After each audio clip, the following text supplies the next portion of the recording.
Mes salutations, j'espère que vous allez bien, c'est votre frère Lévan de TV Kango. Je m'attendais pas à faire cette vidéo, sincèrement, mais c'est à cause d'une vidéo que je vis sur la toile. Il y a un prophète, je pense en Afrique du Sud, qui avait prophétisé que le 23 septembre, ça sera la fin du monde, et il y a eu ces fidèles qui sont partis dans un endroit pour être enlevés.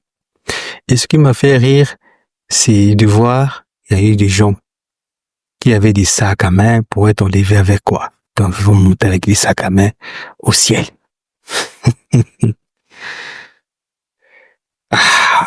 Et derrière ça, j'ai essayé encore de creuser sur ces sujets et comme le Très-Haut fait grâce à qui il veut, j'ai eu des informations que dans le passé, je n'avais pas. Parce que j'ai déjà fait des partages sur cette histoire d'enlèvement de l'église là dans le passé.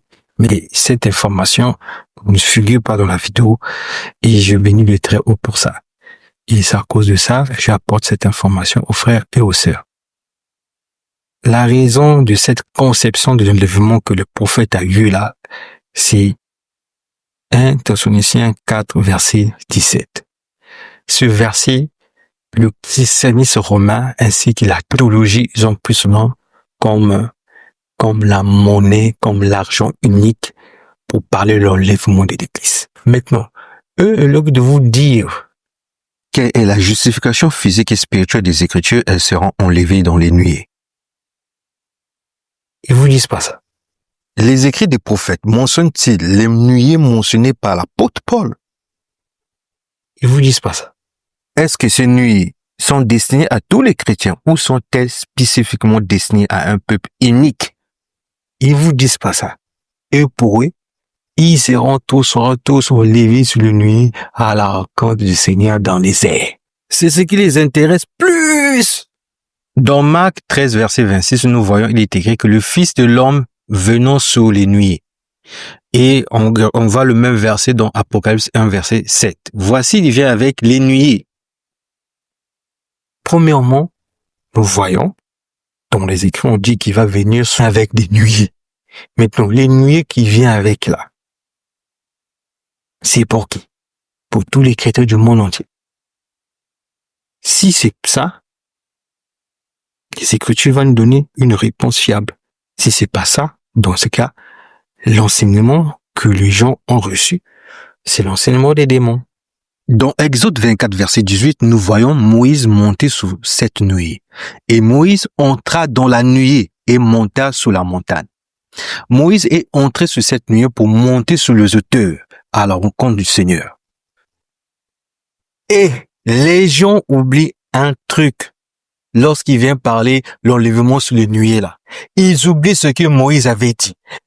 Nombre 14, verset 14, Moïse dit, « Et ils le diront aux habitants de ce pays, et ils savent que toi, l'Éternel, tu es au milieu de ce peuple, que tu apparais visiblement, toi l'Éternel, que ta nuée se tient sur lui. » Et ce que Moïse avait dit au Très-Haut, vu que le Très-Haut est fidèle, il va accomplir cette parole de Moïse jusque dans le royaume du Sud, dans les prophètes Ésaïe 4, 2, 5. C'est long, mais je prends le contexte pour mieux comprendre.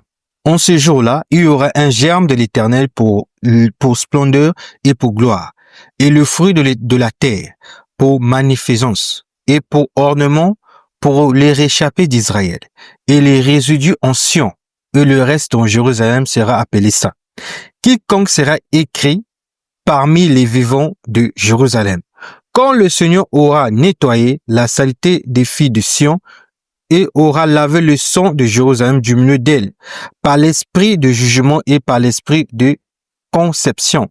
Et l'Éternel créera sur chaque demeure de la montagne de Sion et sur ses assemblées une nuée.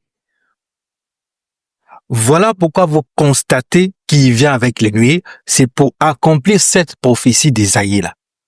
Et lorsque Apocalypse 1, verset 7 dit que, ou Marc précise qu'il vient avec les nuées, il vient avec les nuées, c'est pour qui? C'est pour les 144 000, afin que ces nuées soient sous leur demeure. Est-ce que vous comprenez?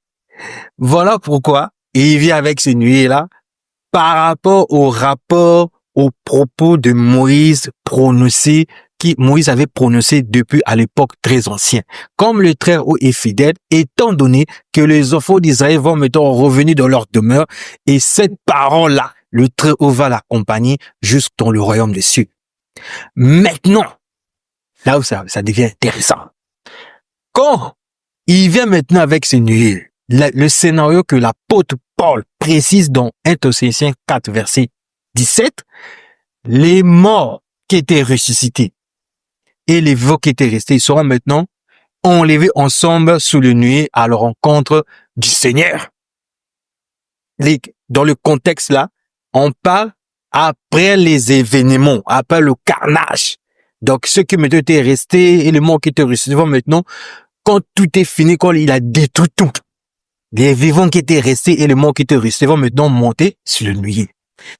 Rappelez-vous, lorsque Moïse était monté sur la nuée, il était monté sous les hauteurs, sous les airs. Il a rencontré le très haut sur la montagne. C'est là où il a pris la Torah. Et son but était, et il est descendu sur terre. Les enfants d'Israël, les 144 000, vu que les nuées là est destiné pour que ça soit sur leur demeure, ils vont monter sur ce nuée-là pour prendre parce que la parole du Très-Haut sera sous les airs, le Mashiach. Ok? Et ils vont le prendre et quand on dit sera toujours avec le Seigneur, ça ne veut pas dire qu'ils seront dans le ciel. Non, ils vont descendre sur terre. Car il est écrit, les cieux sont les cieux de l'Éternel, mais il a donné la terre aux fils des hommes. Voilà pourquoi il doit descendre avec les 144 000. Maintenant, ça signifie quoi monter sur la nuée? Ça signifie quoi spirituellement? Lorsque nous analysons les nuées, on voit il y a la gloire, l'honneur. Les sacrificateurs ne pourront pas y rester pour faire le service à cause de la nuée, car la gloire de l'Éternel remplissait la maison de Dieu. Dans Daniel 7, versets 13 à 14, nous voyons que le Fils de l'homme vient avec les nuées des cieux. Et il avançait jusqu'à l'ancien du jour, et il fut approché de lui. Et on lui donna la domination et l'honneur et la royauté. Donc cela signifie également, lorsqu'ils vont monter sur ces nuées-là, ça va représenter qu'ils ont maintenant la gloire, la domination, c'est-à-dire que le règne leur a été donné. Donc c'est leur royaume. Ils ont maintenant l'autorité sur toutes les nations. Ça va montrer leur élévation spirituelle, car le royaume qui vient, c'est le royaume de Jacob. Boude si tu veux, pleure si tu veux, va voir ton passé si tu veux. On n'est pas là-bas. Ouais, comment les Écritures. Quand je fais la vidéo, j'ai dit Seigneur, mais qu'est-ce qui se passe? Bon, j'ai déjà partagé le passé. J'ai étudié encore personnellement. Précepte par précepte, ça fait plaisir. Donc, ça c'est l'illusion. L'enlèvement que vous allez monter sur le nuée, c'est pas pour vous. C'est pour les 144 000. Ça sera dans leur demeure comme Moïse avait demandé au Très-Haut. C'est pour les enfants d'Israël. Aucun chrétien qui n'est pas israélite ne montera pas sur ce nuée. Je parle avec autorité, avec fierté. C'est pour les pardons.